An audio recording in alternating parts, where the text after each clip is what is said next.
Cristianismo Rosa Cruz. 15ª Conferência. O mistério do Gólgota e o sangue purificador. Por todos os 2000 anos de religião cristã, e desde a doutrina da expiação compensadora e do sangue purificador chegou ao nosso mundo ocidental, houve muita controvérsia, especialmente nos últimos séculos, sobre se o sangue purificador é de fato uma realidade ou se passa de uma tolice. Esperamos demonstrar aqui que existe nesta doutrina algo muito mais grandioso do que aquilo que se possa imaginar quando examinamos-lo à luz do ocultismo e da razão. Podemos, a seguir, deixar que os nossos corações fiquem totalmente à vontade para crer ou não nessa grande e gloriosa ideia do sangue purificador e da expiação, efetuada há 2000 anos atrás, no local da caveira, também chamado Gólgota em hebraico. No credo cristão encontra-se esta sentença: Jesus Cristo, o unigênito do Pai, que permite a muitas pessoas presumirem que o texto refere-se a um só indivíduo, chamado Jesus Cristo, e que ele foi o único Filho gerado por Deus. Contudo, podemos ver de imediato que não é bem assim. Envolvidas na sentença estão 3 grandes e gloriosas individualidades, todas elas dignas de nossa máxima veneração, as quais diferem grandemente em glória e têm após si uma carreira evolutiva muito diferente.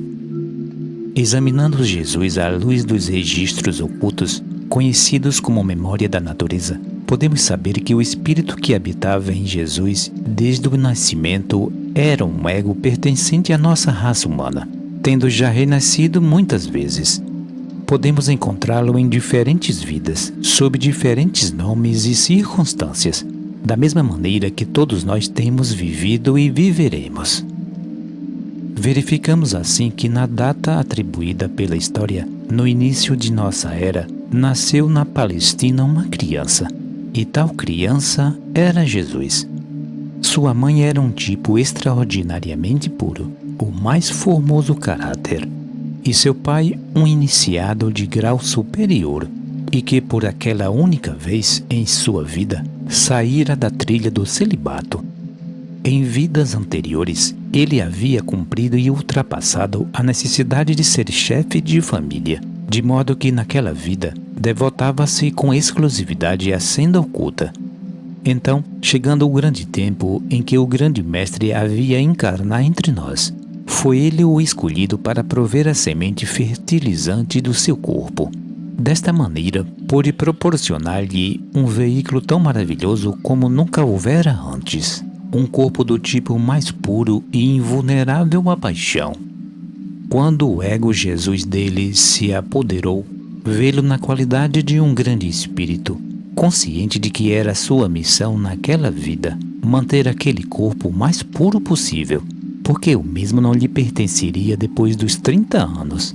Ao alcançar tal idade, teria de entregá-lo a alguém muito mais elevado do que ele.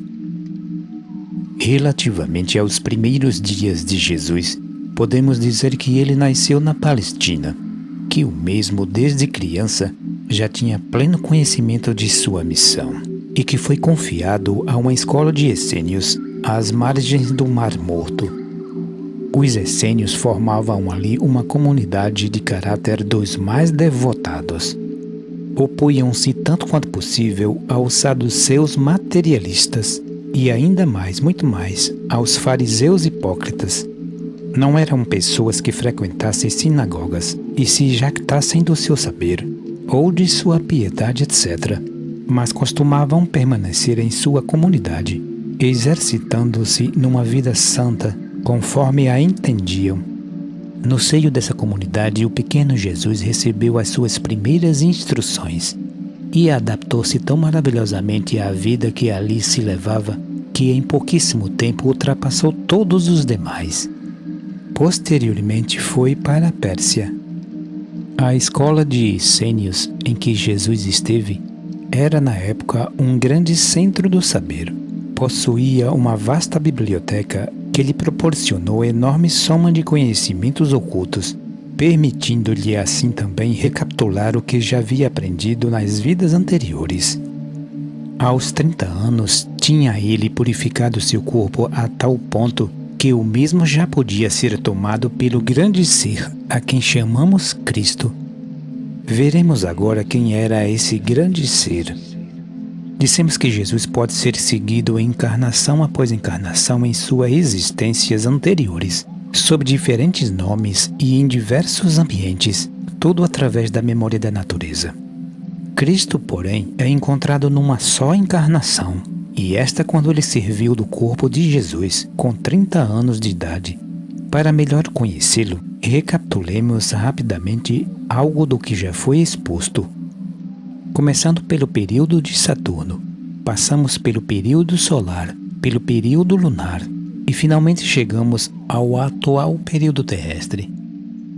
Vimos também nos capítulos anteriores que a humanidade do período de Saturno foram os senhores da mente, que a humanidade do período solar foram os arcanjos e que a humanidade do período lunar foram os anjos. Foram todas a humanidade ordinária desses diferentes períodos, seres que trabalharam por nós invisivelmente, atuando sobre os nossos corpos vitais, corpos de desejos e mentes, ajudando-nos a evoluir. Quando sabemos que houve iniciados nesses períodos, que alguém como Jesus pôde progredir muito além da humanidade comum, podemos compreender que o mesmo deve ter acontecido também nos períodos anteriores.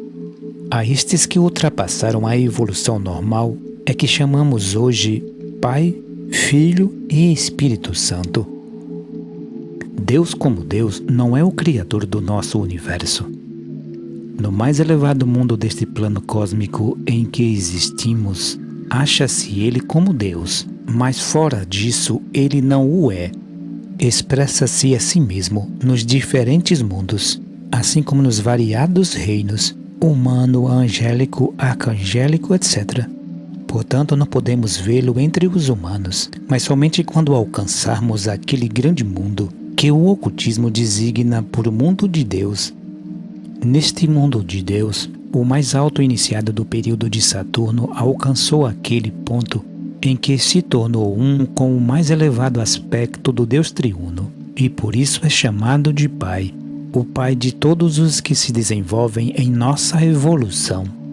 O próximo a ele em glória, o mais alto iniciado do período solar, evoluiu ao ponto em que se tornou unido com o segundo aspecto do Deus triuno, sendo pois chamado de Filho. Este é o Cristo cósmico, e um raio dele emanado foi o que entrou no corpo de Jesus. O terceiro grande ser, o unigênito, mencionado no credo cristão, é ainda maior do que Jesus e Cristo, mas tal ser não nos diz respeito por enquanto. Não obstante, convém saber que o Espírito Santo, o poder de Deus atuante em todas as nações, é Jeová, o mais alto iniciado do período lunar. Atualmente usa o espírito de vida como seu veículo mais inferior. No período solar, o mais inferior dos globos encontrava-se no mundo do desejo. Por conseguinte, os arcanos ainda possuem como veículo inferior o corpo de desejos, mas Cristo foi além, elevou-se mais, e por isso possui como veículo mais inferior o espírito de vida, não usando normalmente qualquer veículo mais denso. Somente pelo poder do espírito de vida pôde a tendência nacionalista ser sobrepujada e a fraternidade universal entre os homens torna-se uma realidade. Os veículos relacionados ao mundo do pensamento, o ego e a mente, tendem para a separatividade, pois têm isso como característica. O espírito de vida, porém, é o espírito unificante do universo. Eis porque Cristo é o único capacitado a concretizar a fraternidade. Esta é a razão pela qual ele teve que vir nos ajudar. E agora passamos a Cristo Jesus. É lei universal que nenhum ser, por maior que seja, pode jamais construir um veículo e nele funcionar em um mundo superior ou inferior àquele em que aprendeu a funcionar normalmente. Sabemos que ao morrer, ou sob quaisquer outra circunstância em que tenhamos de deixar o corpo físico, sempre abandonamos nossos corpos denso e vital, porque ambos pertencem a este mundo.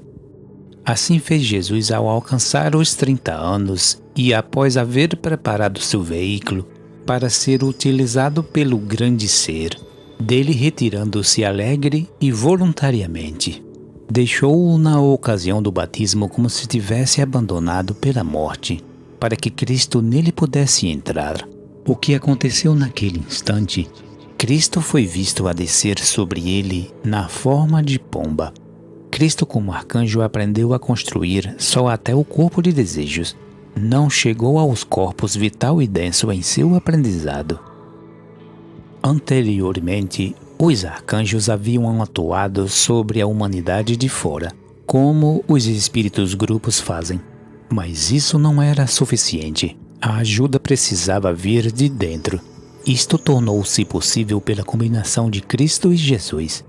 Portanto, a seguinte afirmação de Paulo é verdadeira em seu sentido mais elevado e literal. Há somente um mediador entre Deus e o homem, Cristo Jesus, o justo. Nenhuma outra entidade em nosso sistema possui a cadeia completa dos 12 veículos que, partindo do corpo denso, estende-se através dos 7 mundos e alcança o segundo aspecto do Deus triuno, o Filho. Por conseguinte, e porque vindo do próprio trono do Pai, para lá poder retornar com todas as tristezas e sofrimentos da humanidade, ele pôde purificar-nos e ajudar-nos de uma maneira tal que nenhum outro ser seria capaz. Acabamos, pois, de ouvir quem é Jesus, quem é Cristo e quem é a personalidade composta conhecida como Cristo Jesus. O unigênito é um ser mais elevado ainda. Ouvem-se as pessoas falando do absoluto, crendo talvez tratar-se de Deus. Quem assim pensa confunde-se, e nem poderia ser de outro modo, pois não foi dado um ensinamento definitivo sobre essa matéria. Mas Deus, o grande arquiteto do nosso universo, conforme o chamam os maçons, é descrito como o criador do nosso sistema solar, nada tendo a ver com qualquer outra coisa fora deste sistema. Mas além dos 7 mundos, onde o nosso e outros sistemas solares estão situados, existem mais de 6 outros grandes planos cósmicos de vida e ser, sendo que neles existem hierarquias de diferentes graus e glórias mais elevadas ainda que o grande ser, a quem denominamos Deus. Acima de tais hierarquias, há o que podemos chamar de Ser Supremo, aquele que abarca todos os sistemas solares e todas as hierarquias em todo o universo. A palavra emitida por esse grande ser, o primeiro som, o Fiat Criador, a primeira manifestação do Ser Supremo, é que se chama unigênito. Outros seres têm sido unigênitos, de maneira parecida, mas não exatamente como foi o primeiro som. Antes de ser este emitido, nada existia, salvo o Ser Supremo. Por isso não podemos referir-nos a nada acima deste ser, ao absoluto, embora presentemente isso nada possa significar para nós. Convém, no entanto, conhecer as distinções existentes, de modo que pelo menos fiquem as nossas ideias esclarecidas quanto a quem é Deus, quem é o Filho e quem é o Espírito Santo, como também a respeito de Cristo Jesus. O Pai é o mais alto iniciado do período de Saturno. O Filho é o mais alto iniciado do período solar, tendo alcançado por meio da iniciação o segundo aspecto de Deus. Jeová, o Espírito Santo, é o mais alto iniciado do período lunar. A humanidade comum desses diferentes períodos é, respectivamente e na ordem inversa, os anjos, arcanjos e os senhores da mente. Existem muitas outras grandes hierarquias, tanto além quanto aquém da nossa evolução. Mas não há nenhuma mesmo, não existe nenhum outro nome dado entre os homens, pelo qual podemos ser salvos, a não ser o de Cristo Jesus. Chegamos, por fim, a uma compreensão dos fatores em que se baseia o grande sacrifício do Gólgota. Sabemos agora quem é quem. Estes estudos são principalmente analíticos no mais alto grau, mas quando combinamos seus resultados e consideramos o sacrifício do Calvário sob sua luz, podemos ver nele algo grande, algo espiritual. Faz-se necessário sermos analíticos para podermos contentar aqueles que se afastam da igreja e que perguntam qual a vantagem em crer, e que também buscam uma resposta para a indagação: qual a eficácia do sangue? Por conseguinte, mais uma vez, é preciso ser analítico antes de entrar no estudo espiritual. Assim, temos mais um fator a analisar: o sangue. Dissemos atrás repetidamente que o sangue é o veículo particular do ego no mundo físico, sendo assim bem conhecido por aqueles que escreveram o Levítico, conforme podemos ver na Bíblia, pois ali já afirmavam que a vida está no sangue. Costumava-se ver o sangue como um aglomerado de discos ou globos microscópicos. Contudo, não é assim que o clarividente treinado o vê no organismo humano vivo. O sangue é um gás, uma essência espiritual quente, cujo calor é produzido pelo ego que nele está. Quando por um ferimento o sangue jorra, logo se coagula com contato com o ar, do mesmo modo que o vapor, que é um gás quente e invisível, se condensa ao entrar em contato com a atmosfera exterior. O sangue que corre em nossas veias é o veículo através do qual, e por meio do sistema nervoso simpático, a mente subconsciente exerce todas as atividades do corpo e das quais não temos consciência. O sangue é a mais especial das essências, conforme demonstrado no mito de Fausto, quando este vai firmar um pacto com o demônio. No momento em que ele se dispõe a assinar com tinta, Mefistófeles intervém. Assine com sangue. Fausto pergunta: por quê? Tem o sangue mais validade? Ao que Mefistófeles replica: sim, o sangue é o mais peculiar das essências, pois ele sabia que o sangue contém o ego, portanto queria o sangue do homem, a quem pretendia dominar. O ego humano é mais poderoso do que o espírito grupo do animal, conforme podemos comprovar na experiência científica conhecida como hemólise. O sangue de um animal superior se inoculado em outro de espécie inferior matá-lo-á. Igualmente, se inocularmos sangue humano em um animal inferior, este, não podendo suportar as elevadas vibrações de tal sangue, certamente morrerá. De modo inverso, inoculando-se sangue animal no ser humano, este nada sofre, mas não podemos ir além dos antropóides. Estes toleram o sangue humano em transfusão. Todos os outros animais morrem. Segundo inferimos na lenda de Percival, nos dias anteriores a Cristo, a iniciação não era permitida a qualquer um. O profeta clamava: ó todos vós que tendes sedes, vinde às águas. Isso, porém, foi dito apenas como profecia. Depois da vinda de Cristo, a iniciação é dada a todos que queiram. Antes, ela era reservada a determinadas castas, cujos membros eram os únicos que poderiam iniciar-se ou ser sacerdotes. No intuito de mostrar que tal norma havia sido revogada, escolheu-se o corpo de Jesus, não o corpo de um levita. Jesus era oriundo da mais acentuada mistura nacional das próprias tribos judaicas, os galileus. Nos primeiros tempos, ninguém poderia casar-se fora de sua tribo, e, segundo a Bíblia, Adão e Matusalém viveram assim por um número extraordinário de anos. Naqueles tempos, costumavam casar-se na própria família, na endogamia mais estrita possível. Deste modo, o sangue que corria nas veias daquelas famílias continham as imagens de tudo o que havia acontecido em seus vários ancestrais e que eram guardadas na memória, a que agora chamamos subconsciente.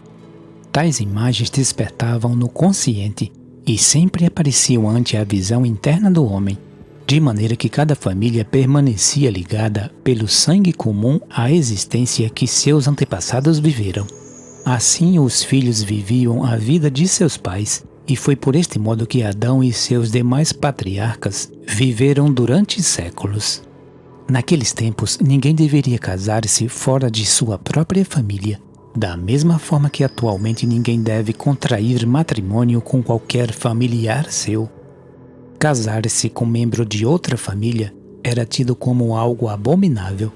Até na mitologia nórdica, vê-se como aqueles que desejavam incluir-se numa família eram obrigados a misturar o seu sangue com o desta, mas precisando saber-se primeiramente se tal mistura seria ou não adequada. Vimos, pois, que a hemólise já era conhecida então, pelo menos até certo ponto. Se o sangue não combinasse, poderia acontecer uma confusão de casta, no dizer dos hindus. A linhagem deveria ser conservada rigorosamente, caso contrário, aquelas imagens internas seriam distorcidas, tornando-se confusas. Cristo aboliu esse costume quando disse: "Antes que Abraão fosse, eu sou." Como se dissesse: "Não me importa Abraão, exalto sim o eu sou." Isto é, o ego que era muito antes que ele fosse. De fato, enquanto perdurarem os laços de família, de raça e de tribo, o homem estará vivendo o antigo sangue, os antigos métodos, e não poderá, portanto, fundir-se numa fraternidade universal, porque esta só poderá acontecer quando o casamento efetuar-se entre os diversos povos e raças. A mistura de muitas raças é como o aproveitamento de muitas casas de tijolo. Enquanto estão de pé, não podem construir para o levantamento de um prédio maior, mas, se derrubadas, pode-se com seu material erguer um edifício de grande altura.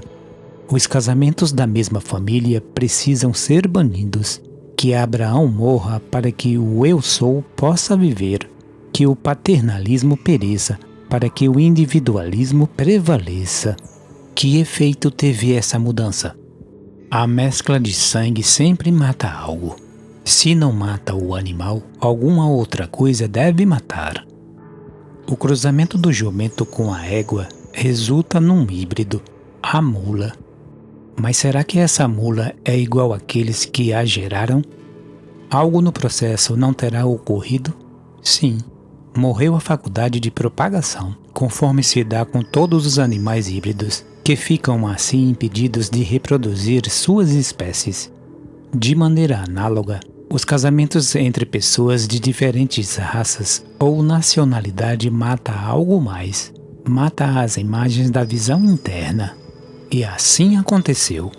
As imagens diferentes das famílias diferentes começaram a destoar ou confundir-se a tal ponto que a clarividência, o contato com o mundo espiritual e a memória da natureza desvaneceu-se a partir dali.